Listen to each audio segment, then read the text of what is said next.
first in the mornings, originally from the Bayou State of Louisiana.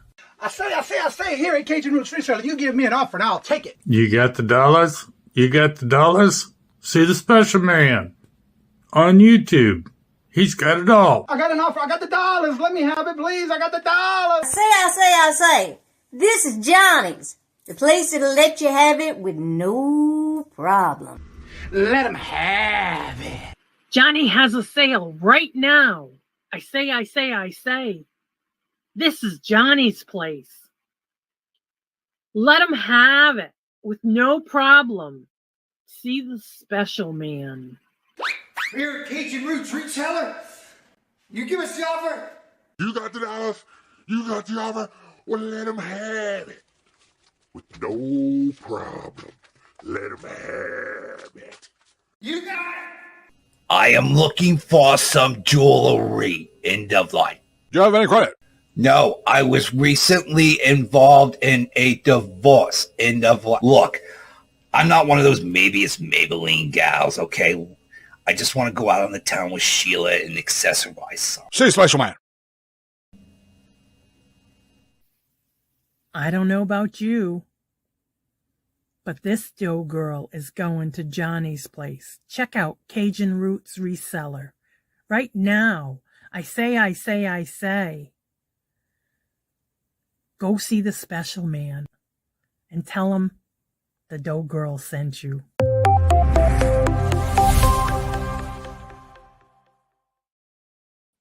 Hello, good morning and welcome on this Tuesday morning, as most of you call it, Taco Tuesday. It is currently 72 degrees and it's supposed to get into the 90s today. I'm staying indoors. Craig, come right on in. What you did? You sleepwalk into the chat this morning? Well, hello, good morning and welcome, Craig. Hashtag Matt Glenn. Regina, hello, good morning and welcome. And how are you doing? Good to see you. Welcome. And Norma, hello, good morning and welcome. And Scarlett, hello, good morning and welcome. Angela, hello, good morning and welcome. And how are you doing? Good to see y'all. And Anna Marie, hello, good morning and welcome. Little Debbie, hello, good morning and welcome. Why you want to pinch her? What's up with that? And Cheryl, hello, good morning and welcome. And how are you doing? Good to see you. Welcome. Michael, hello, good morning and welcome. And how are you doing? Good to see you. Welcome. Trying not to miss anybody because this chat is flying on me today. Vintage Memories, how are you doing this morning, Robin? And Huawei, hello, good morning and welcome. And how are you doing? You were the first to get the prize? Well, you wasn't first in the chat today, but okay. Tell everybody what you won. And Randy, hello, good morning and welcome. And how are you doing? Better get, not me. I don't eat tacos. No, I don't. All right, today's calendar events are as follows. Today at 9 o'clock, you have Queen City Picker Tom going live at 9. And then at 10:55 is Big Barn Auction. At 11 o'clock, you have Ella, Save Here First, Sales from the Sunshine State. And then at 11 o'clock, you have Stacy May Catitudes. Please make sure to check the calendar because now Stacy May Catitude is on 7 days a week at 11 a.m. Eastern Standard Time. Also at 11 o'clock, you have the Buddha Chick Rita doing First Things First with the Bible study reading. And daily 10:30 is Jackass Retro with his ship show. Today at noon is Dawn and Mary, Two Hip Chicks. At 1 o'clock is Friends Selling with Friends, and it is on Michael 200 Guys channel today. They do rotate each month. And then at 2 o'clock is Southern Vintage Gina doing her auction.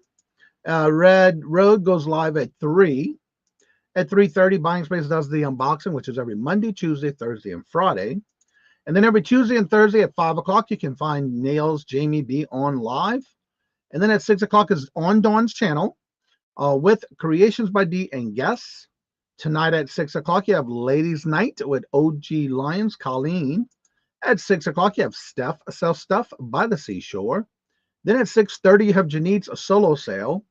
At 6:30 is Auctions with Friends, and tonight it's on Virtual Shopkeeper Dee Dee's channel. They also have the text messaging service that you can sign up for, so you can get a link directly to whoever's channel they're on each night. And then at 6:30 is Jeff Crumpler doing his live sale. At 6:30 is Revive It Sisters, Heather and her sister. Then back at 7 o'clock on Whatnot is Two Hip Chicks, Dawn and Mary, go live on Whatnot with their vinyl records. And then at 8 o'clock is Southern Belle doing Bargains by Belle. 8 o'clock is Caucasian Sasquatch. And also at 8 o'clock is the Nurse Flipper Cat. And then at 8 o'clock, you also have Treasure Scavenger. That's live sale. 9 o'clock is a Scooter Renee LLC with a Twister Tuesday. And then at 10 o'clock is Vintage Viking Treasures Becky. That is the lineup for today's show. Shows that are live today. If you did not hear your channel, please make sure to leave me a message during the going down in the community tab and leave me a message on that link of the calendar. I'll be glad to leave you, add you to the calendar. I'm inside, I just finished mowing the yard. Just waiting for our guests to show up. They're going to be here whenever they can get here. It is early for them. So if you didn't subscribe to Mark, the Tool Guys Vintage and Resell, and Janine's, they do their Friends Selling with Friends. And today I will be on there at 1 o'clock. And this Sunday, I will be on with Tommy Buffalo Picker as his co-host on his panel this Sunday. Chris is having to take that day off, and he asked me if I'd be glad to be on there. And I told him, yeah, anytime. So when Tommy reaches out to me and asks me to be a co-host on his show, I jump on it, or a guest, either one. I got my coffee. Now I'm paying attention. Awesome. So yeah, if anybody has any questions today, we're going to be doing some vinyl record bulk buying, so to say, and questions in reference to that. You feel free to ask those questions in the chat as soon as Donnie Mary gets here. Toochmon. Hello, good morning, and welcome, Tooch. How are you doing? Good to see you. York Beach, Maine. Wow, you really up there. Way up there. I didn't know it all. So yeah, also this Saturday we will be doing a meetup. As far as I know, it's still scheduled for this Saturday. We're going to the Benz in Connecticut. And there's another little shop I want to go to, depending on who's going to meet up with us, and share that little cubby hole with them. I'm looking forward to it. Soaking the vase. Oh, okay. Awesome. So it did work. Good to hear. So did you get all that paint off like you were wanting to? That is awesome. Well, this morning I got some listings done. I tell you one thing, the item specifics are kicking me in the runt. A lot of even with the jewelry, there's no stones in it. I got to tell it if it's diamond quality and clarity, and I got a lot of that done this morning too. So I was working on that. Oh, by the way, today at 2 o'clock, I do have a scheduled video coming up on the actual trip to Virginia Beach, along with the meetups and all the different thrift shops that I went to while we were on vacation. You know, I can't go nowhere without going thrifting somewhere. We found some places too. So I had to do a lot of editing to get a lot of that down because it was too long for me. So I got it down as much as I could, edited as much as I could. So I got it down to like 41 minutes, I believe. It was right at 41 minutes or so. So, and that's including the intro and the outro. So, wow, it was a lot. Let's see. Yep. A lime green Mitchell. Wow. Awesome. So was the tag on it got washed out? Is maybe what happened? Interesting. Who, not you? What you didn't do? What was it you didn't do? Let me look at my other calendar too, because next week I'll be on with Ella. Next Thursday. Yep. Next Thursday at 1 o'clock, I'll be on with Ella, Saved Here First, and also Glamour's Closet.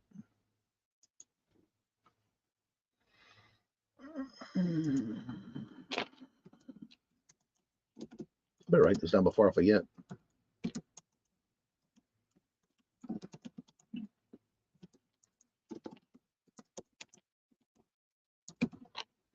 And he goes on at 7:30. Before I forget, 7:30 Sunday. Done. All right, got it. Let's see. I'm impressed. Unprinted. It's imprinted in the bottom. Okay. Johnny, what shampoo does he use? Well, of course I use Head and Shoulders. Yeah, I might not have no hair, but I still use Head and Shoulders. I should. I even use Head and Shoulders in my beard. Then I use a beard balm, and I use a beard wash and conditioner. Yeah, I still use Head and Shoulders. Scarlett, hello, good morning, and welcome. And how are you doing? And guess what, y'all? It's that time of the portion of the show where, again, every Tuesday and Thursday, we started this month, where we bring you on some special guests and we talk about special things on ways of sourcing other than your typical thrift shops, estate sales, garage sales. And so this gets you to think about those items in case if you were thinking about other ways of sourcing. And that's why I'm trying to do this on Tuesdays and Thursdays, to get you to think outside of the box. And Jennifer, hello, good morning, and welcome. And thank you for dropping those links. And so without further ado, let's get this show started.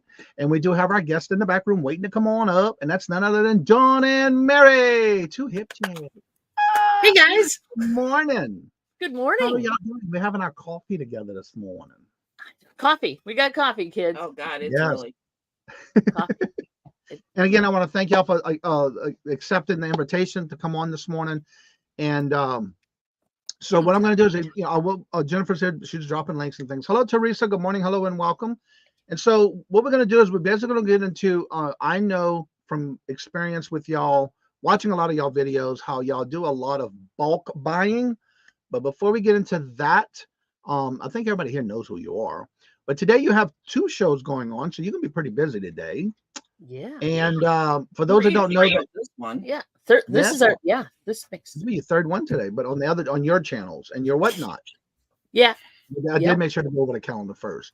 So my thing is, I want you to kind of go over, and my first question for y'all is, how do you determine when you're going to buy these bulk buys of vinyls to determine if you're going to take them or not? What gets you that, okay, I'm going to take them? Well, We kind of run by the seat of our pants. yes, totally by the seat of our pants. Exactly. Of course, you got to have enough money set aside to buy stuff like that. But usually we try to keep our cost per piece down, within reason. Especially for the 45s we bought. Yeah, because 45s aren't a high dollar item usually. I mean, there are the rare occasions when you find one that's worth more than $10, that kind of thing. Mm-hmm. So we're looking at a low dollar item.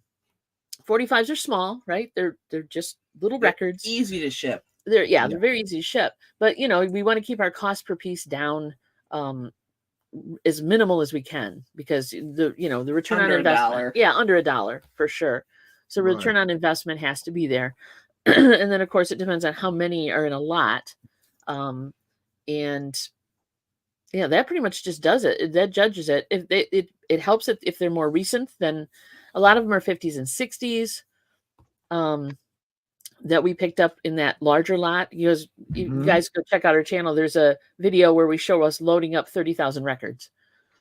Yeah, that was a lot. That was a shit ton of records. That was And a lot the of thing records. is, okay, that's an auction that's like half hour, 45 minutes Yeah. away.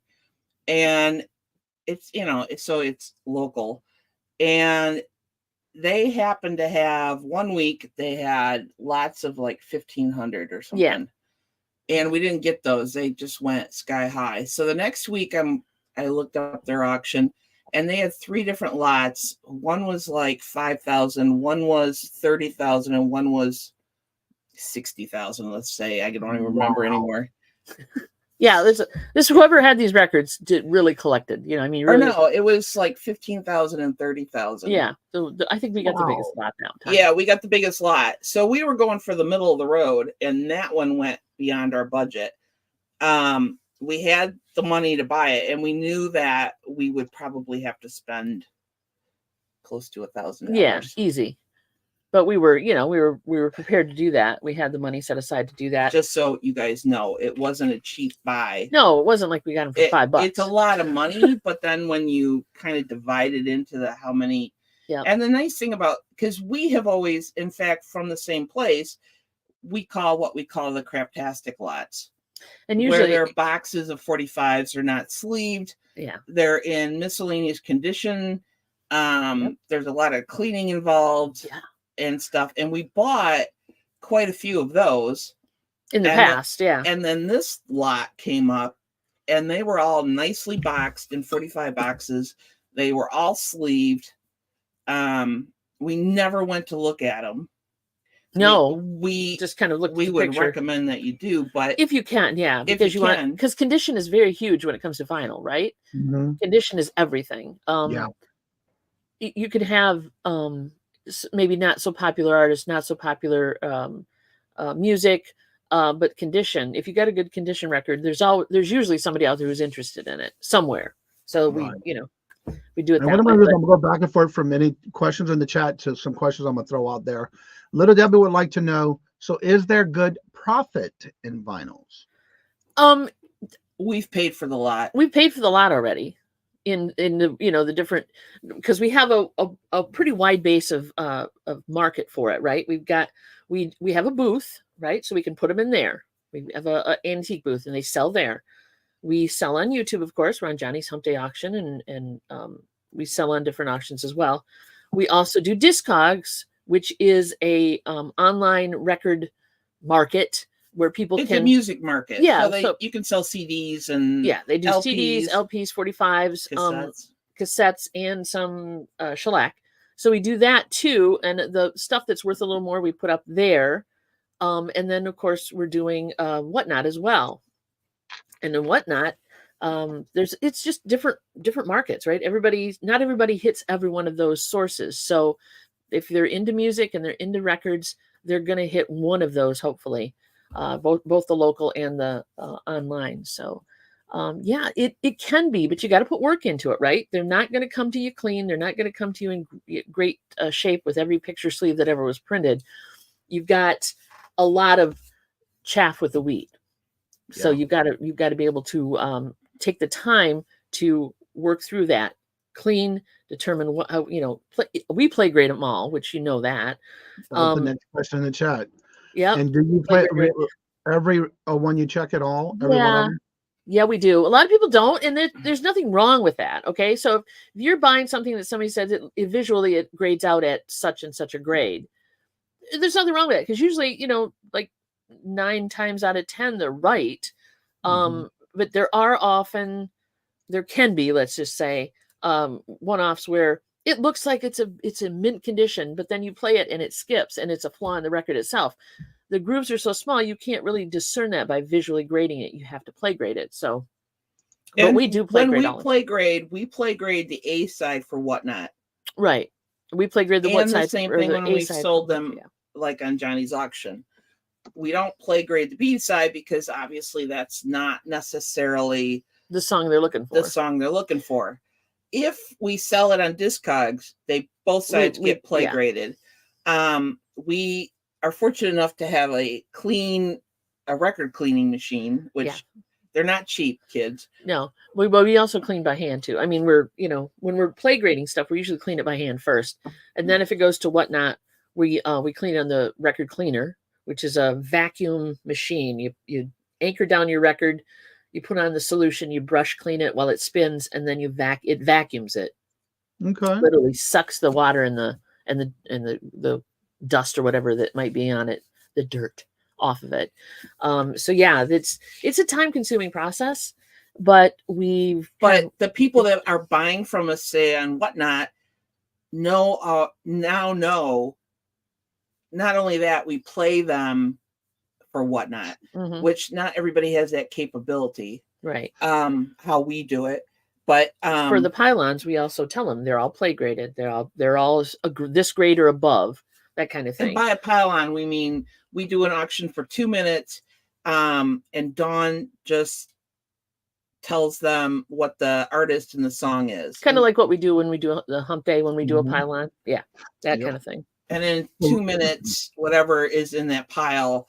And if they're still bidding against each other, that auction will keep going. Yeah. It's a soft close, what they call. Yeah. So,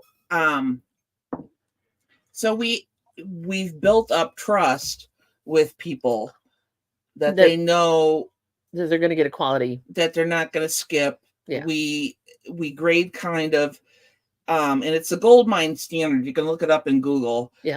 How that grading goes, and we tend to be a little tougher on the grading, just so because even audio, I mean, even grading, when you're grading and listening to a record, it's still subjective, right?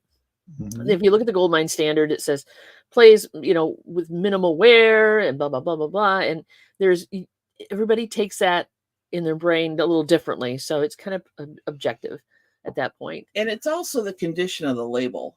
Yeah, there's other factors involved too. Did it come with a sleeve? We'll downgrade it if it plays really well, but the label is kind of crunchy looking. Yeah, then we'll downgrade it. We'll downgrade it to VG or something, just so they know, because you got to be honest with people. Right. You got to give value for what you're getting. And so Randy said, so would you still sell the records if you only sold them in YouTube, or in other words, just one market?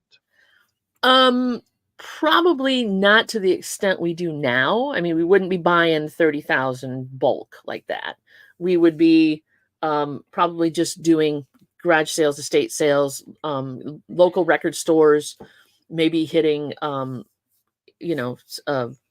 maybe advertising, which is another way to go, is you can put out there on Facebook Marketplace, or post up at your local record store or whatever, saying, we'll buy bulk records, right? We're interested in this specific genre, this specific style, whatever. For our case, it would probably be 45s, but we do some albums as well. So we probably wouldn't do to the extent we do it now. And we do a record show locally. Oh yeah, that's the other thing. Forgot twice a year. One in the spring, one in the fall. There's one coming up in September. And last spring, Dawn, while I attended the booth, Dawn walked around and ended up buying a smaller bulk lot of 45s for like $30. Mm-hmm. And we've made our money back on that. And a lot of them came with picture sleeves. Yeah, which was cool. Which is also increases the value. Yep. It's the same thing on LPs. If you have a cover, the album plays great, but the cover is kind of toasty. It might have water damage in the corner, things like that. Condition. You have to take that into consideration when you're pricing something, because it's not in perfect condition. And we very rarely say something is mint. Right. Mm-hmm. Yeah. It's hard to, unless it's, because that's really subjective, and you don't want to get bit. And even a record that's brand spanking new in the wrap, in the shrink wrap, right? So you think, oh, that's mint. It's shrink wrapped. It's beautiful. They still have, they press them on different grades of vinyl. So you can still have noise on a brand spanking new record that you cleaned, excessively almost. You can still have noise on it. So there's some quality issues with just the vinyl itself being produced that can cause noise. If you're of a certain age and you used to buy vinyl when vinyl was a thing, you know that I had an album that it was brand new, but one of the songs skipped. Yeah, it just happens. It happens. Yeah. So for me, this is what I've done. I had purchased a large bulk item of vinyl albums that were all sealed. Cool. But when I went to put the grade on them, I always made sure not to go anything more higher than near mint. Yeah. I didn't ever put mint because, again, I'm not sure on the inside condition, but from it being sealed, I just played it safe and just said near mint. Yep. Little Debbie would like to know, when you're going out picking, wrong one, right here. When I see vinyls in the thrift store, are there certain genres to avoid? Well, yeah. If you're doing it just to resell, yeah, there is. If you're doing it to listen to stuff, buy whatever you want. But to resell, yeah, you kind of want to avoid the older, what do I want to say, 50s and 60s. There's a lot of, like, Perry Como, not a big market for Perry Como. Just the collection. Unfortunately, the older artists like Frank Sinatra, Perry Como, even Elvis, because there was just so many of them. Very produced. Prolific. Yeah. So we do stumble across Elvis occasionally that's worth a few bucks. Mm-hmm. But for the most part, because there's so many hound dogs out there, we avoid hound dog in more ways than one. But yeah, they're popular artists. So definitely rock is popular. Rock is popular, of course. Some country is popular. I'm gonna say religious albums. Yeah, avoid most of the religious albums. Really aren't worth anything. Country for resale. Country, some artists are, but some aren't. Yeah. And that I would just, if you want to research what not to buy or buy, look at what you like to sell. Number one, and number two would be check eBay and type in the search, do a little research. Check Discogs. Yeah, check Discogs to see what it's has DISCOGS. Yep. And because we check those two platforms and for valuation. Yeah. Somebody, it happens on eBay and it happens on Discogs. They'll have an album or a 45 and they're like, it's worth $5. But then you look and there's like 100 copies of it on Discogs. It's never going to sell. Yeah. So the rarity does definitely play into the and price you're not going to make popularity. money if you list it for $2 because of the fees. Right. Yeah. You have to take fees into consideration. Right. All of that. And the next question from Little Debbie, should I pick up cool cover art? Yeah, I mean, some cool if cover it art. speaks to you, go for it. Yeah. They sell frames for LPs. We have saved albums because of the artwork on them. Totally. Not because of the album, but because of the artwork on them. And depending on if it's this is very, I'd say, rare, but there is artwork out there on album covers that's worth more than the record itself. The record itself, exactly. Because there was, like, I'll pull a name out. Andy Warhol, let's say. Andy Warhol happened to do a cover for this band. Mm-hmm. And Velvet Underground is what you're thinking. The banana one? Is that what it? you're thinking? Yeah. Velvet I'm Underground. not thinking anything. I was just pulling names Velvet out of my Underground. head. Yeah. So in that case, yes. And that people are album's worth looking- money. They're not really concerned about the record as much. I mean, if the record's in great condition, awesome. But they're definitely looking at the condition of the cover. Definitely looking. And because album covers were cardboard, there's always a chance that it's got moisture damage. The corners are weird. They put a remainder mark in it. All that stuff counts. It's like anything else you sell. It's condition. Yep, it's about condition for sure. And then Randy was saying, I was always told shrink is actually talking about shrink wrap is not good as it can warp records if it gets exposed to heat. Yeah, well, yeah, the nature of shrink wrap is to shrink, right? So if the record has been stored in its original shrink and it has been exposed to conditions where the shrink wrap starts to really tighten up, yeah, it can deform the cover a bit. It doesn't happen often, but it does happen, and it can warp the record because that's another thing. You got to look at that. Is it a flat record? I mean, you can open if it's an open record. If it's not sealed, you can hold it up and look at it. You can hold it up and look at it if it's sealed as well, but it's really hard to tell if that record's going to lay flat or not. And usually they're not too warped to the point where they'll affect the play of the record, but it can. Definitely. Especially depending on the needle. Yeah, if you've got a low profile cartridge on your turntable, that wave is going to bump it. If you've got a needle that extends down farther, it's a higher profile, it won't bother it as much. So there's all that. And Randy also says, how about old bubble gum from the 60s and old country? Some, it depends again on the artist. I do research depending on the thing. Depending on the artist and the genre, you definitely want to do some research. So take your phone with you when you're out there buying stuff. Michael, you see Michael's comment about don't be hating on Kenny and Dolly. I have to say this: when that lot I talked about that I bought, I sold one Dolly Parton album that was the limousine, right? Limousine. Yep. And the Ultimate Dolly Parton. One sold for $289. Yep. And the other one sold for $196. Yeah. And we had a Kenny Rogers one that sold for $135. Yep. So yeah, it doesn't matter. It depends on the condition, the title, it has a lot to do with all of it. You know, it does. And Dolly, Kenny Rogers, not as much as Dolly. Dolly's kind of had a resurgence. Dolly's like the U.S. saint. Yeah. Yeah. She's got a resurgence, and people love Dolly Parton. She kind of crosses genres and groups. So I think Dolly, and she's still with us, right? So I would pick up some Dolly for sure. Oh, God, yeah. They've done, she's reissued some stuff. There's I don't know how many Record Store Day releases she's had, but Dolly's always good, usually. If you can find it in good condition, I'd pick it up. Yeah, especially when they're sealed. All right, Ryan says Walmart now offers used and collectible items for sale. Really? If any resellers are interested in learning more about that platform. Oh, you're talking on the Walmart platform. Okay, yeah, I can see that. Yep. I have several friends that sell at Walmart. Yeah, I know about there's somebody that says, when you gonna go on Walmart? Not yet. No, I'm not busy with my ready. other platforms right now, but Yeah. Walmart might happen. Yeah. Got too many more to do now. Let's see. Well, hello, good morning, and welcome, Amy. I think it's Amy. I think it is Amy. Amy, hello, good morning, and welcome. I think it is Amy. It's been a while. Got amnesia. I have Yeah, an Rita, old 45. Some albums I collected as a girl that want to sell. 60s bubblegums and 70s albums. Yep. 60s depends on the bubblegum. artist. Yep. Depends on the artist, Bubble depends on condition, as always, for sure. Okay.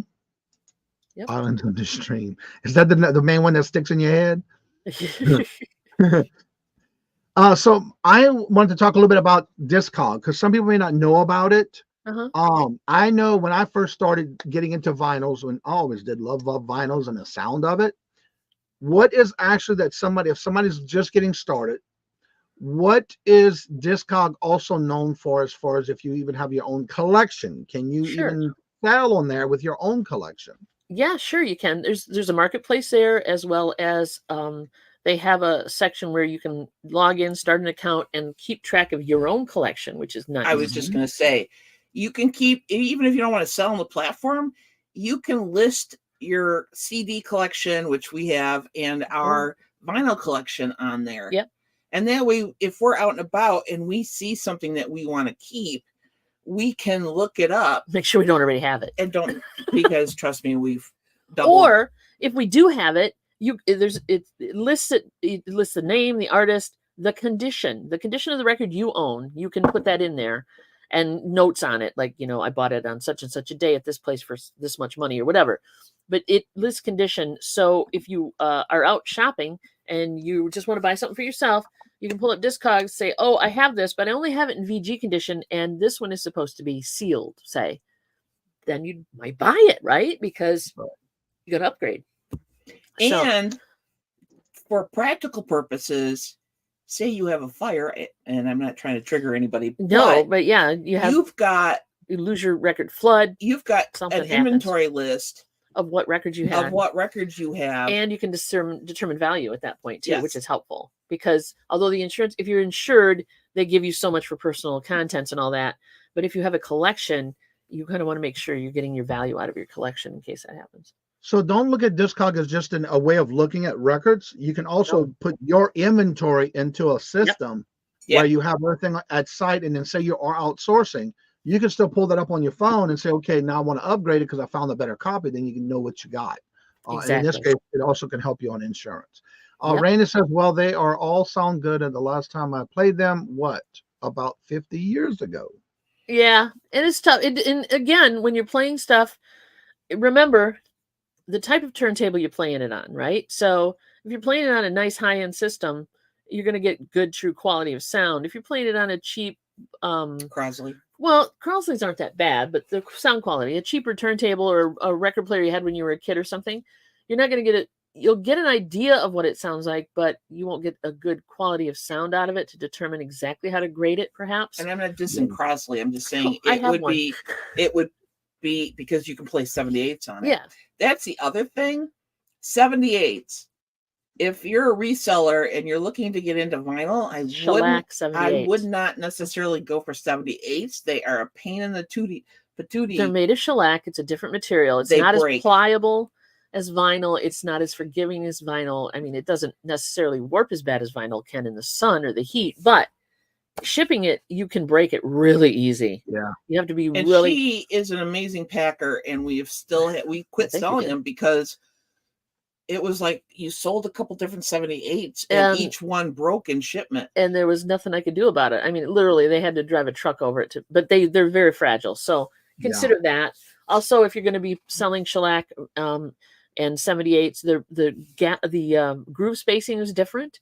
It was a wider groove, so you need a special needle for that. You need a special cartridge for that. It's set up so it sounds the way it should sound. It's just you can't just play it on a Crosley, let's say, even though it has a 78 setting for RPM, you still need to get the needle for that groove. So Disco, just like the Victrolas. Yeah, it's a separate needle for the Victrolas too. Yeah, exactly. Love them. Can sell. Disco sells actually pretty well. There's a resurgence in that as well. People are rediscovering disco. My next question is going to be towards, because I'm all through the questions in the chat. Uh-huh. When somebody's cleaning them, because I've watched different videos on how to clean vinyl. Uh-huh. Just like for CDs, there's a machine for that. And you were saying earlier, there's a machine for washing records. Yeah. If somebody doesn't have or cannot afford that machine, what can someone do and how can they clean a record that needs to be cleaned? Okay, so I do use, I mean, there's different schools of thought out there, and people say never do this and do this. And Right. What I use for hand cleaning, right, which is cleaning records, I use a microfiber cloth. I'm going to make you a little bit bigger there. Microfiber cloth, and you can get these almost anywhere. I mean, they have them in packs. Yeah, you can get them in packs. They have them at Harbor Freight. They've got them at Meijer. They got them at Walmart, wherever. You can get them on Amazon, no problem. And then we do use, this is probably one of my favorites. It seems to work the best. It's an all-purpose cleaner, but it's free and clear. It's 7th generation. I believe we get this at Meijer. I think they have it at Walmart, and you definitely can get something like that. You can get it on Amazon. Yeah, you can get it on Amazon too. I don't mix this with alcohol. People also say that you can do an alcohol and a distilled water mix with a touch of what do I want to call it? Rinse the rinse agent that you put in your dishwasher. Mhm. That helps break the viscosity of the water, the liquid down, so it gets in the grooves. But I use this because it works pretty good. And what I do is take 45, take the rag. I spray the rag, and then wipe the record on both sides. If it's really bad, you'll do that multiple times. I don't spray directly on the vinyl because of the paper. Right. Label. So the label you want to protect, right? So you just do it on the rag and don't wipe the label as much. Definitely wipe the vinyl, and then I do that a couple times. Dry it with a new clean cloth to pull anything off that this might have left behind, and then we play it. If it's really bad, do it a couple times for sure. But that's the easiest and cheapest way. And then there are record cleaners out there. There's spin cleans where it kind of runs the record through a wash with some brushes in a liquid. There are the ones like we have, which is the vacuum cleaner, which is a flat platter. You put the record down, you lock it in, and the motor turns it. You apply the liquid to the record, use the brush to clean it, a few revolutions or whatever. Hey, Patrick. And then you put the vacuum down on it, and it sucks the moisture and the dirt off of it. And then you take it off and you finish drying it, and then you can play it. So wet cleaning is the best way to do it. You can also, there's, like I said, there's a lot of different ways to do it. Now, when someone is just getting into vinyl and they're not sure on how to grade it, what would be some of the things that you would recommend them listen for? I know you've done it for a longer time than most of us, but what are you listening for when grading them when you're doing, like, say, the vinyl 45s or album? Okay. Snap, crackle, and pop. Yeah, snap, crackle, and pop are usually the ones that you think of the most. And again, look at the Goldmine standard, read through it. It is a little subjective.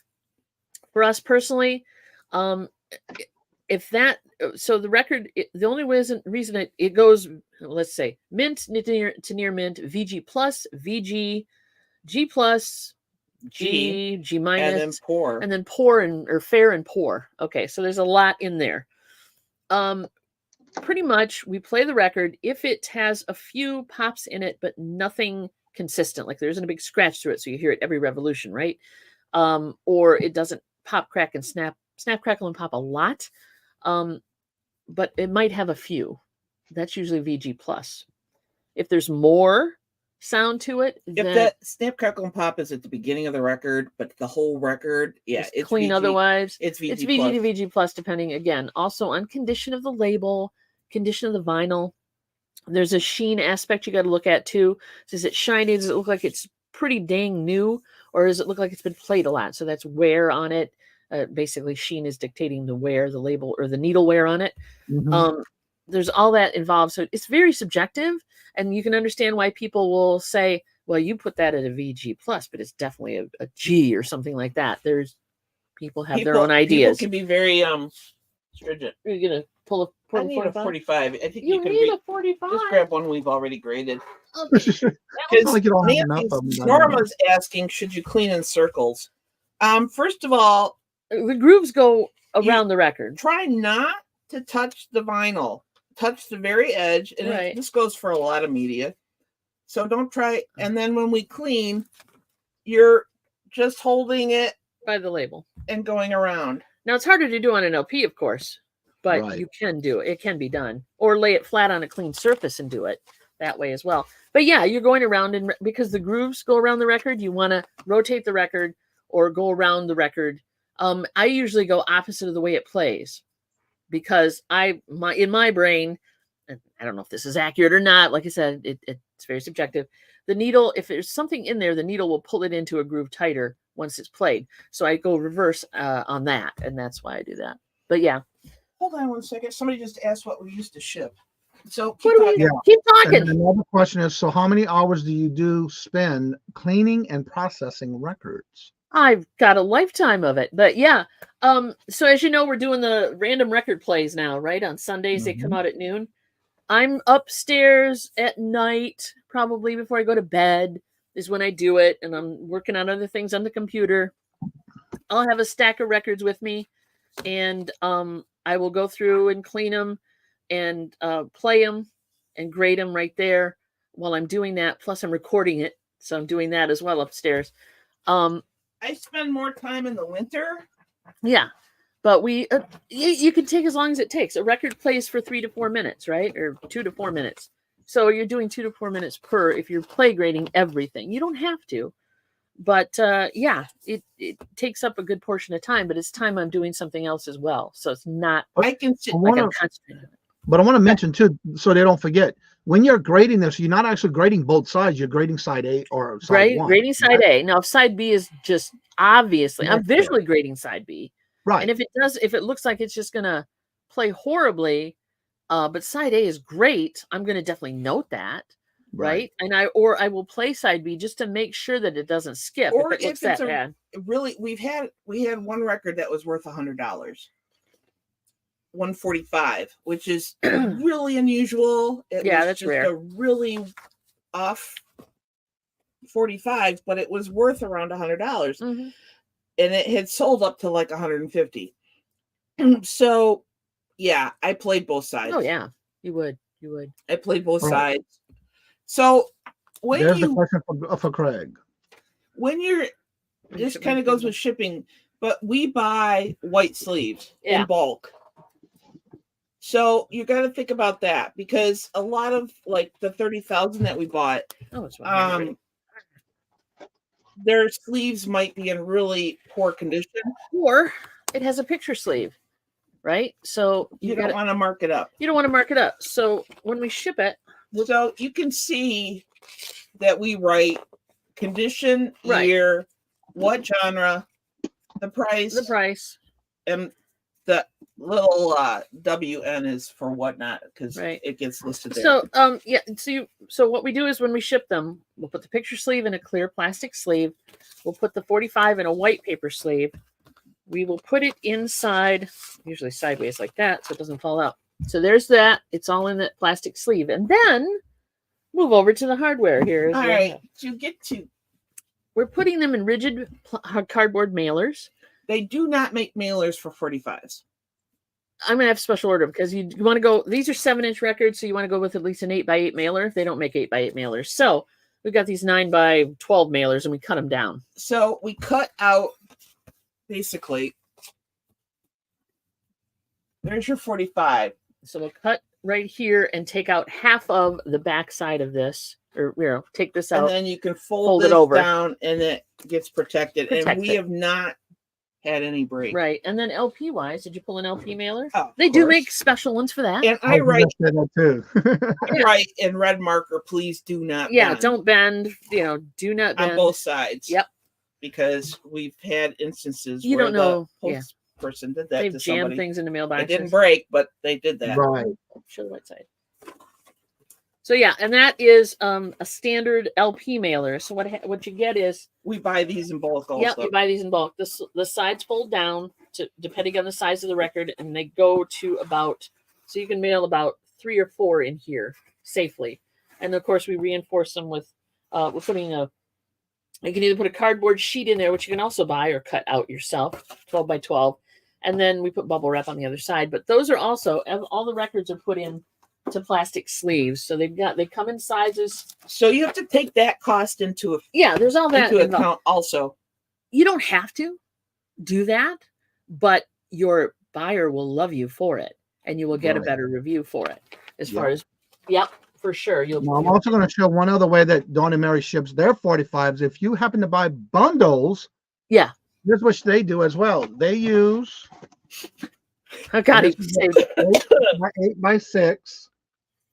I had to grab the closest one because I bought some. You bought some, yes. Yeah, and then what they do is there's the inside of the box, and I guarantee you they don't move because they also they do these little cardboard corners, and I'm gonna try to pull one out to show you.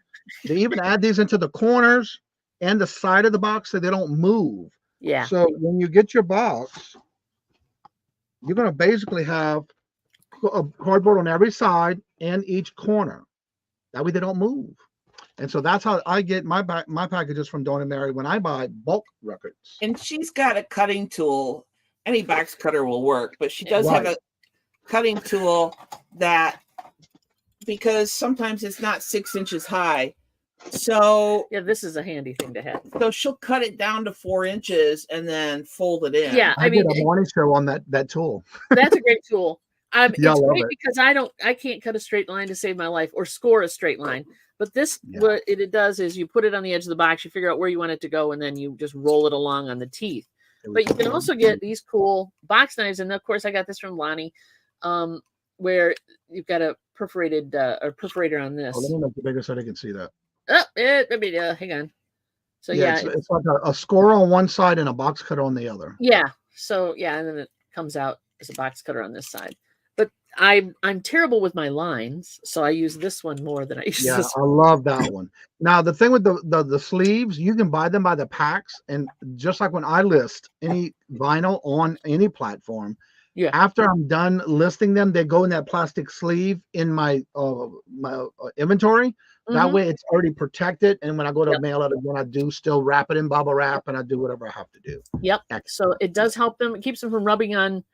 And you'll see them. You've seen picture sleeves, I'm sure, where there's this ring here where the label was from the record that sat inside it, and then it sat up against something else. So it's to help protect it. And I can't tell you how grateful I am that we got a lot of plastic sleeves with the lot we bought. There was just every one of them had it. So we reuse them and we resell them too. So that's why we won't sell a record on Whatnot, a 45 on, because we specifically only do 45s right now on Whatnot. Yeah, that's all we're doing. And we won't sell very rarely anything under $3. Yeah, because the nature of any selling platform is you have fees, right? So you got to Whatnot. You don't want to. A lot of people sell stuff for $1. We're not doing that. Because we have cost in materials, right? So, and I know they make a stamp that says "Do not bend," but my handwriting is bigger, and it gets the point across. She feels like she needs to do that. Yeah, you do, you boo. No, I know they make a stamp. They do, and I've printed out labels that say "Don't bend," fragile, whatever, and sometimes it just don't read. Right. It just don't read. And Patrick's right. Some people just buy the record for the sleeve. We've had that. Yeah, that happens too. Right. So if you have any questions having to do with reselling or buying bulk items of record vinyls, go ahead and ask. That's what we're here for today. So my next question is, when you are picking up these type of records and these bulk buys, is there any genre that you stay away from? A lot of times we'll stay away from religious, gospel. There's not a lot of market for it. There's just not a market. It's not a diss against. No, I mean, it's nothing against that. It's just we're doing this for a reason, and the reason is to, support the family. So we don't pick those up. I steer away from most country, like I said, unless it's an artist I know, like say Dolly, Kenny, more popular artists. Alan Jackson isn't as popular as he used to be, but you get the idea. And of course, Brooks and Dunn. Brooks and Dunn is still It good. depends on the song. Yeah, there's a Brooks and Dunn 45 that is worth like $100. Oh, okay, not good. I pack my Christmas gifts. I wrap them. There you go. Take the do not pins as a challenge. Yeah. Yeah. So my next question is for me, and I'm only saying this because this is my experience. I tend to also buy a lot of Christmas albums. Oh, because yeah. I find that they are selling really well, depending on the artist. What is your opinion about holiday or Christmas? So albums? Yeah, we're pro holiday and Christmas for sure. Again, it's the time of year, but those sell better in our booth. They sell pretty good in the booth. A lot of the ones they may not be worth a lot of money, but you know, in a pretty booth, readily available in a too. booth, you want low ticket items as well as the more expensive items because it pads what you're making, right? Right. So you're not going to make a lot of money, but we'll put in an album for $2, a Christmas album. If that's all it's worth, we'll put it in the booth at Christmas time. And usually they sell, or $5 or whatever. Right. And again, with like everything, condition is everything. Artist, a lot of the Christmas albums, artists specifically did their own. I can think, there's artists out there who did Christmas albums, but a lot of the ones you'll find were various artists. So Julie Andrews, Nat King Cole. Yeah, Nat King Cole's a great one. But it's kind of like a nostalgia thing for a lot of people because they grew up with that. And that's why the booth is such a great market for that, because most people who go into an antique mall or antique store or record or definitely the collectible stores or whatever, depending on what you've got in your area, a lot of their buys are impulse. Mm-hmm. A lot of their buys are impulse. I know you've got people who are in there for a specific item or a specific category, and they're sweeping the whole place looking for something. But a lot of people aren't that focused, and they're going in just kind of check out things. And if they see something that triggers a memory from when they were a kid, they're going to buy it. Mm-hmm. Yep. So, and that's what you're doing with those. And a lot of people had the various artists. What was it? True Value Hardware did an album every year for Christmas. I pick those up at estate sales all the time. Yeah, I mean, you've got all these different places that would produce records for Christmas time and give them away or sell them or whatever. And people see those and it triggers a memory and they buy them. Yep. So my next question is going to be tied in with Michael because I was going to ask a question. He typed this in here. Doris Day, booth or online, which goes with my question I was going to ask you. When you're sourcing and you're doing these gradings, how do you determine what platform you're going to put them on, whether it be Whatnot, selling online, or at a online auction? So it's research mostly. So like Doris Day, I'd look it up on Discogs and see what it's going for. I'd look it up on eBay, see what it's going for. If it's not going for a lot of money, or if there's a bunch of them out there, it's going in the booth for a reasonable price, right? But Doris Day has picked up it. She's kind of got her niche, her genre, she's got her group of people who are into her. So it depends. Yeah, it's all about research. But Doris Day it depends on the title and how rare the album is, what it's going for out there on e-commerce market versus the local booth market. So that's how I judge that. Okay. If anybody has any questions, ask away, please. So again, anybody's looking to grade, what was the name of the website that they need to go check out to learn how to grade? And was it Gold? Discogs has they give you a good idea of the gold mine standard, but it's called the gold mine rating system or record grading system. Okay. KTEL can sell. KTEL can sell. She collects it. So I pick that up a lot of times at estate sales and stuff because I don't know if she necessarily has it. So if you guys don't know what KTEL is, KTEL and Ronco and a few others were cheap vinyl. They were record labels that produced various artist records in, like, say, top 20 hits of this year or whatever, that kind of thing. With fantastic filler. With fantastic filler on the side. Do I have any KTEL stuff here? Yeah, something like that. So you find these a lot of them too. Yeah, I know there's nothing in here. This was just the cover. But like they come out with this one. So this is from 1978 to be precise. And they've got like the Star Wars theme was on here. Foreigner, Cold as Ice, Firefall, Just Remember I Love You. So they were kind of throwing musical spaghetti at the wall, and hopefully there was a couple songs on here you wanted, so you bought it. And this is also great for kids who didn't have a lot of money back in the day, and they wanted a collection of music, but they couldn't afford to buy albums for each one, or couldn't afford to buy 45s for each one when they were still doing 45s. So you'd buy this. They were produced cheaply. Their vinyl is not the best quality usually, and their grooves are it's very micro groove because they're trying to squeeze as many songs on here as they could. So yeah, finding these in good condition is hard because they were bought mostly by kids who wanted to have records to have the music, and they didn't take great care of them. So when you find these, they can be worth a little money, not a lot. You're not going to retire on $2 to $10 depending usually. But again, it's all about condition. And Randy, there's the link. Jennifer put it in the chat for you. Thank you. Cassettes and 8-tracks. 8-tracks we very rarely buy. Yeah. Because condition. The thing with those two medias is that the tape. Well, the tape is fragile, number one. The tape is fragile. You'll get dead spots if they've been sitting with the tape exposed for too long. If they weren't rewinded. So on cassettes, let's speak to that first.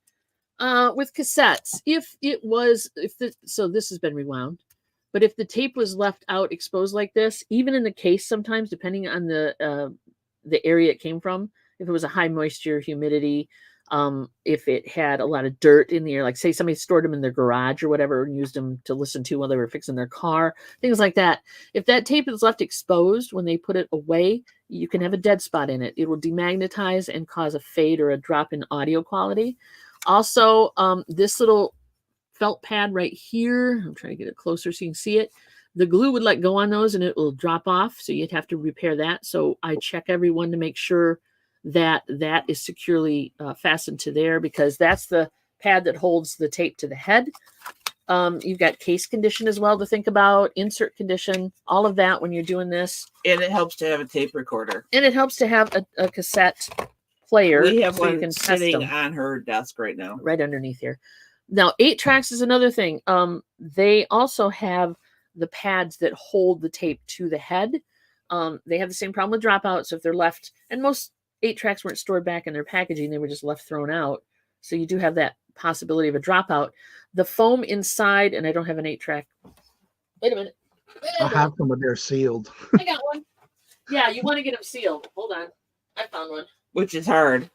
And the ones I find, I pretty well sell them pretty quick too. So y'all know why I got this. But anyway, the tape's always exposed on these, right? Unless you throw it back in the box. But you can see on the inside there are two pads, kind of like what's in the cassette. They're felt pads and they hold the tape to the heads. But in cheaper later versions, they used a foam pad. That foam pad degrades, and you have to, because if you touch it and push it in or whatever, it just kind of melts. Disintegrates, yep. So it turns to powder. So you would have to if it was it would have to be a band that had, it's got to be worth money. Look it up first before you go to the trouble. But you have to open it up, pull it apart, take that pad residue out of there.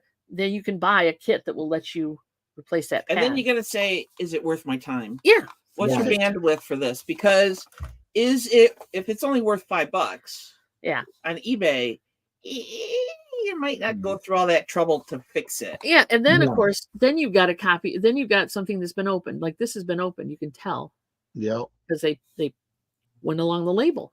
So then you're not dealing with anything that's in mint condition anymore, and you've definitely affected condition. Even though the tape will now play because you repaired it, it's still not going to be the pristine copy that maybe somebody's looking for. So we generally stay away. She'll buy bulk cassettes. Yeah, always. Especially if they're pre-recorded cassettes.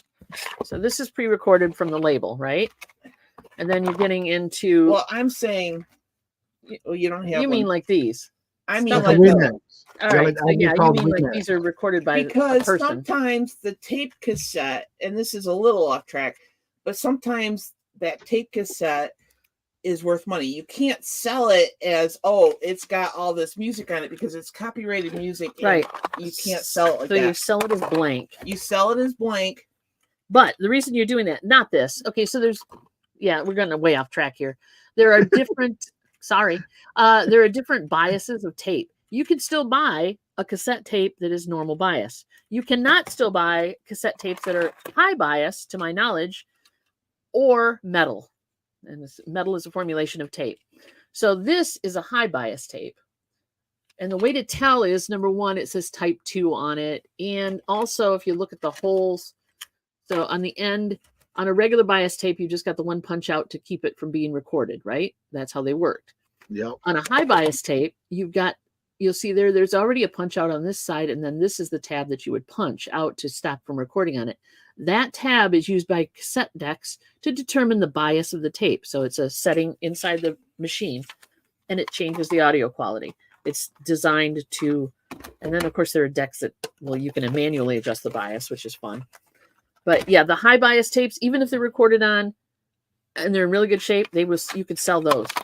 You sell them with blank, even with with whatever music is on them. Because people can't buy them anymore, and if they're in good shape, they want to use them. I love finding those still new, sealed at garage sales, and I'll buy them quickly. Yep. There you go. But Go ahead.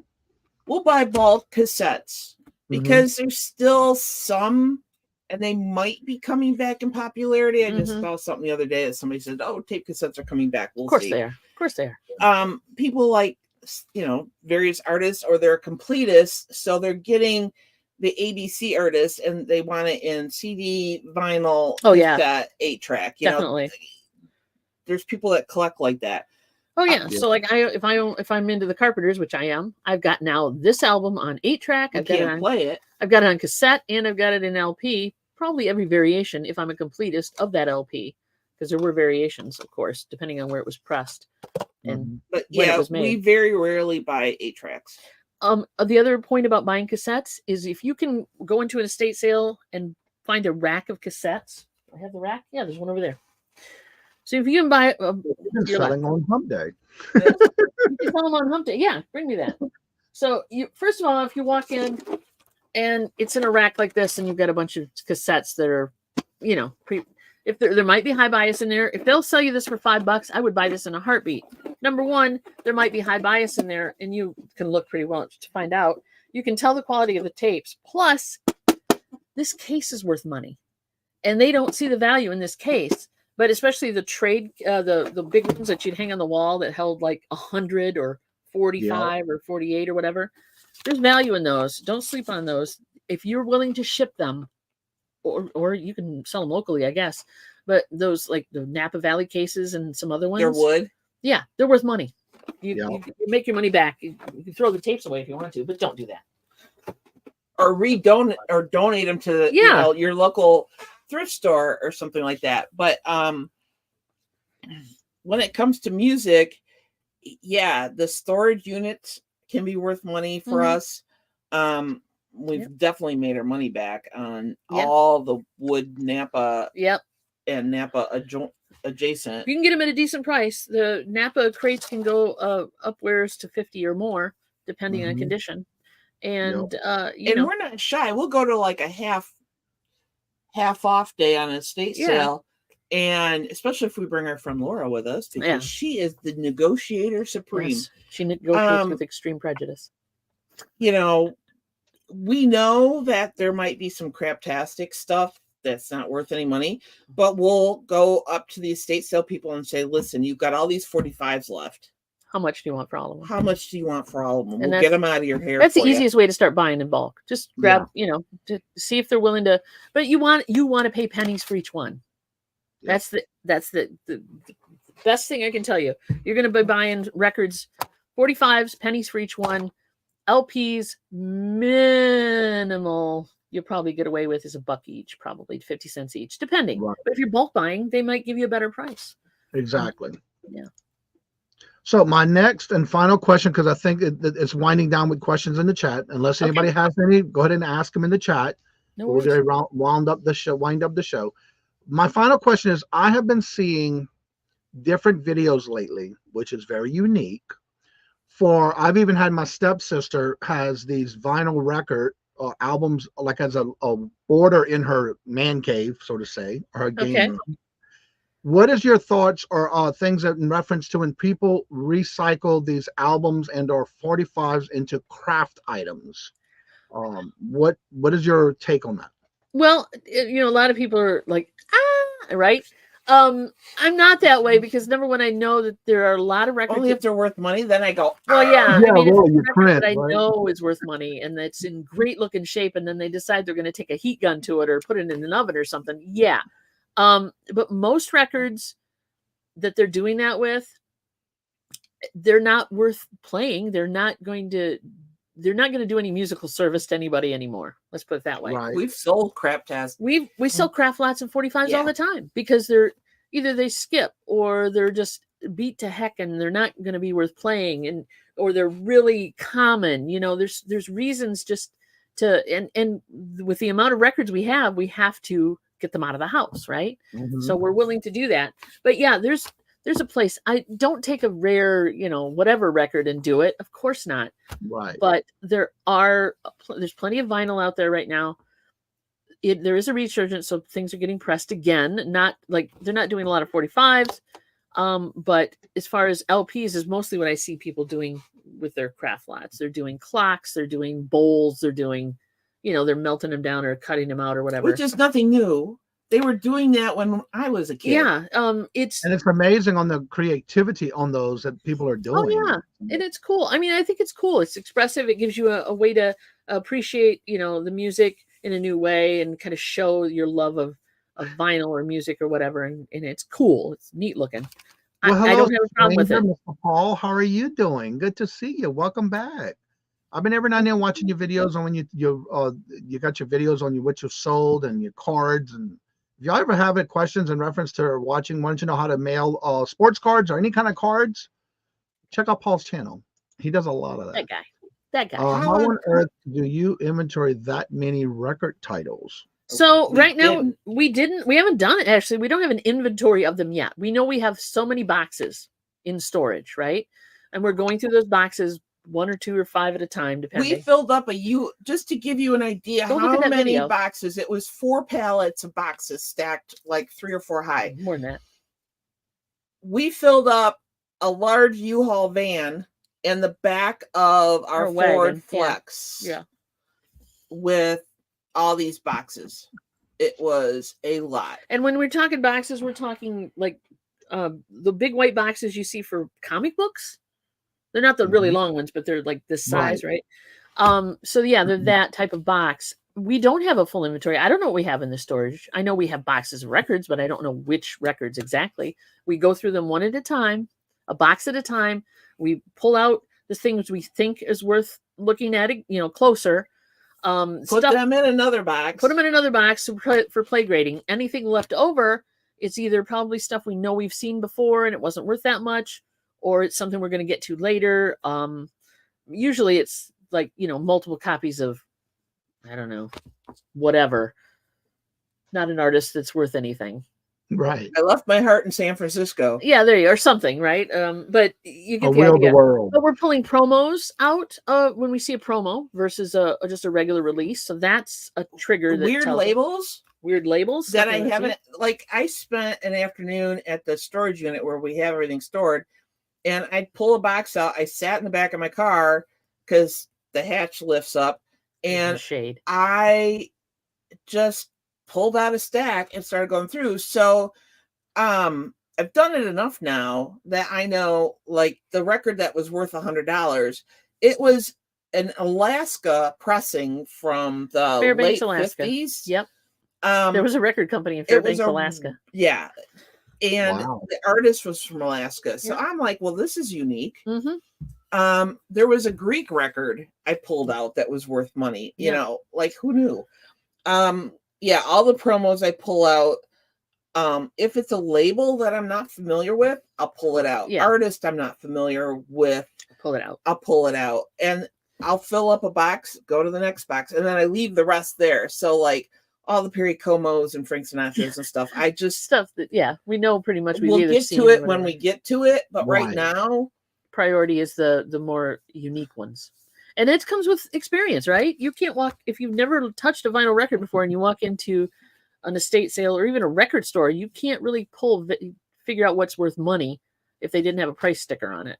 Say Exactly. in a record store. But if you're just going to an estate sale, it's really hard unless you've done it a while to know that maybe this one has value or whatever. and if you have a record store, because small independent, small business record stores are a thing now.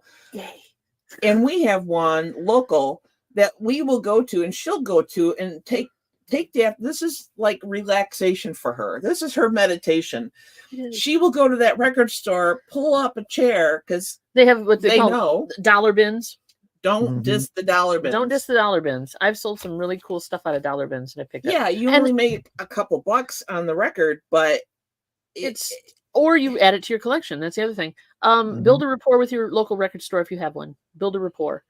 Because if they get to the point where they've got too many, say 45s, they may make you a deal on them in bulk deal. That's the other thing we were going to say. and the about same that. thing with the dollar albums. They may make you a deal. Yeah. If you're buying $20 albums, they may sell it to you for $16. Yeah, or whatever. So Save you're some money. yeah, because they want it out because they're getting in bulk. And if you're into a specific genre of music for yourself or for sale to resell, and they get in because they'll get in people who bring in their record collections all the time. That's what they do. They know that record store is there. The record store advertises that they buy in bulk, yada yada. If you have a rapport with that record store, if they get in a bunch of stuff that they either have multiple copies of and they know they can't sell them right away, or they know that you're into a specific genre, they will contact you that way. And that's always a nice little source to have as well. You know, I have to say, when I trip to Virginia, I was very pleased to see we were having lunch in this one little location downtown, and right across the street there, and I even took a picture of it, but it was a record store. And in the duration of us sitting there, I was sitting facing the road, and there were so many kids going in and walking out with albums and bags of records. Oh, yeah. But at the same time, there was people coming in with boxes, going into it, coming back out with empty crates. So it's Exactly. good to see that it is coming back on a regular basis with some of these record stores. Yeah, definitely support your local small Love business record store. Exactly. Mia has a question. Where do you buy the sleeves for your records? You must go through a lot. Yep, that is very easy. We Dawn do. sells them. What's the name of that company? I forgot the name of it. I buy it's a them on place- Amazon. Yeah, you can get them on Amazon. I'd start with that. You can get your packs for $5 for a 50-pound bag right here at Dawn and Mary. We do have a few of Open those. on Yeah. Wednesdays. So those are recycled clear But it sleeves that still we pulled works. off of other records, right? And they're in good shape, and people need them to protect the 45s they have. But for as far as like new white sleeves, I go to Amazon and check that out. There's if you live closer to Square the deal. West Coast, there's a place called Square Deal, and they have record supplies. They have different sleeves. You can get, I want to say, you get the inner sleeves for LPs at a reasonable price. You can get the clear sleeves, of course, for LPs yeah. as well. Don't forget. And then you Your may come album. across, exactly, let me pull these out. You may come across records that have no sleeve, but they're a nice record and they're in good condition. They even sell these, which are, and you can get them in different colors. They're like an outer sleeve, a protective outer sleeve that you would put an inner sleeve in with a record that didn't come with the sleeve itself. Because a lot of LPs will not come with an inner sleeve, and you want to Yeah. make sure you inner Crazy. sleeve that. So there is a cost there. Also, the needles Dawn buys are online. Oh, She researches I dropped online it. for There we the go. type of needles she needs. They're not cheap, people. We can spend $30 on a needle, And that is cheap, actually. considering what a you cheap needle, but it is an expense. It's a And cartridge. yeah, we do the cartridge. I'm sorry. That's okay. Cartridge and needle. That's what she buys. Yeah, and not me. that's a good. I buy from that company as well. But try to find the ones that you can get like packs of 100, especially if you need just the Yeah. sleeve. Now I'm If not you're sure. I've doing- never had to get the cardboard sleeves, which I like. I didn't even Yeah. know they had them, but so far I've only bought things that have their own sleeves. But So yeah, a lot of times you'll get LPs, especially you'll get an inner sleeve that's either yeah, it's yellowed and it maybe Yeah. smells a little funny. And, Yeah. the record wasn't stored very well. Or it doesn't have one. For whatever reason, they threw away the inner sleeve. So these are nice. They're archival quality. They have a little rice paper inside, and they're a nice quality of plastic. And the record fits in there, and you can protect it, and then you put it in the cardboard sleeve. I So, like that. I've never seen that one before. excuse me. Yeah, they're nice quality. So The before record we end the was- show, I would like for y'all to give out a couple of tips for anyone who is thinking about or have never did anything with vinyl, but they're thinking about it and they might have a stack that's in their collection that they don't know what to do with it. Or if they go out sourcing and they see a pile of 45s, what tips would you give them if they are debating on that fence on to do it or not to do it?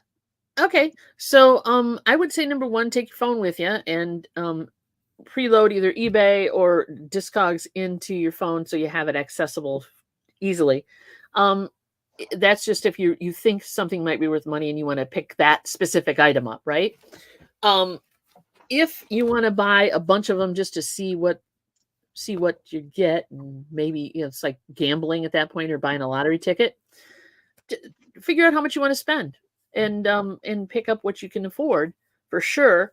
And then go through it and take the time to look at the records, consider condition, look them up. Then at that point, have a turntable for sure, because even if you're going to visually grade something, there may be a time when you sell it and it comes back to you because it skipped or whatever, and you want to be able to confirm or check that. So, but music, the reason we do this in the first place is because we love music. We love music, and I love records. Always have.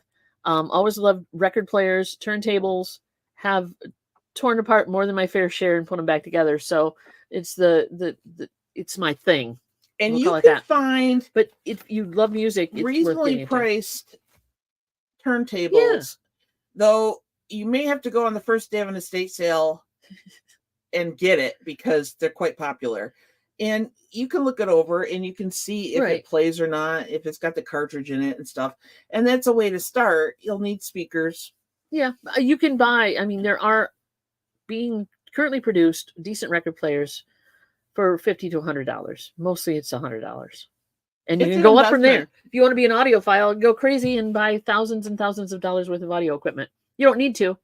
You can run it directly through your computer and your computer speakers or your headphones. And understand that she's the music Oh, I file. thought she was going somewhere else. No. Dawn- Realize that she has a problem. Yeah, No. there you go. well, there's that. Yeah. I would never do that to you. Appreciate it. I would pretty much point at myself first. Mm. But Dawn was the one. I bought all the records. I mean, we talked about it and I was bidding and I did that kind of business deal. Yeah. But it got to the point where she was getting so busy that last winter, I'm like, I have to sit down here and grade Play great records. stuff. Yeah, I was nervous, but if I can do it, anybody can do it. and it's not that hard. Because we kind of did it together and she's like, this one's got this much noise, put it at VG, so it's a learning process. And don't be, I mean, yeah. So you practice, But if I right? can You do learn, it- you listen, you develop an ear for grading them or an eye for grading them if you're visually grading them. And then if you're concerned that you might be off, or if you get some feedback that you sold something that wasn't to grade, find somebody in your group, a group of people or whoever, your reseller group who does vinyl, and then have them double check your work, right? It's like, dude, this is the record.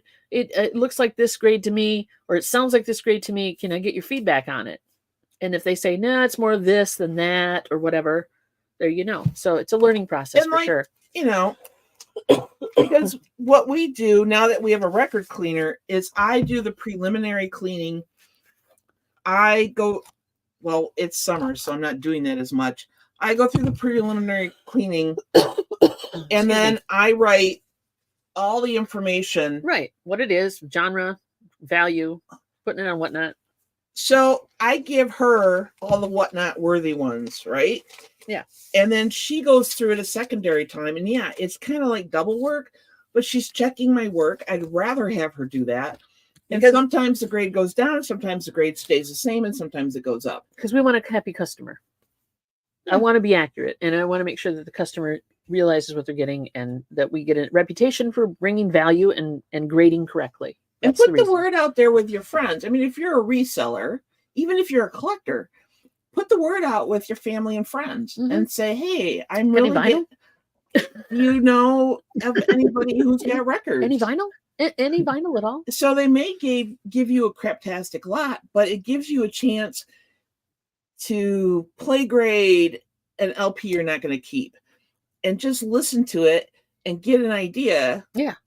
And you know what? If you want to hone your skill on grading, and you want to like play grade stuff and get a feel for an ear for what's what, go buy the cheap stuff. Go buy the religious albums that are 50 cents a piece or 25 cents a piece. We've listened just to hear the quality of the record, right? And get a feel for the look and the sound of the record's different grading system, the different grades you can have.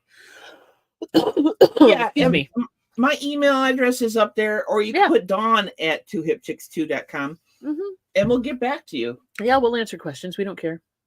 And also, don't forget, go ahead and promote your Whatnot, because if you have not watched them on Whatnot and you are one of those that are just starting out with vinyl, I would highly recommend watching the Whatnot, because you finish the rest. Because, well, yeah, we're doing Whatnot on Tuesday nights at 7 p.m. Eastern Standard Time. Right. We play. We have a lot of fun. That's the first and foremost thing. We have a lot of fun. We interact with the chat as much as possible. Dawn, because she is a computer genius, has worked it out that she runs the turntable through the computer system so that the sound sounds better. So we're basically, you don't know Whatnot's the vertical format. Because it's a phone app. Because it's a phone app, so people lose most of it on the phone. So we have the record player up high and us down low on camera, and we play the records. The sound goes directly through the sound card, so it goes directly to your phone or your computer, and you can hear the pops, the ticks, the everything of the records we're playing and the quality of them. And we play each record for a minute. If it sells, we'll play the whole song. If it doesn't, we will move on to the next one.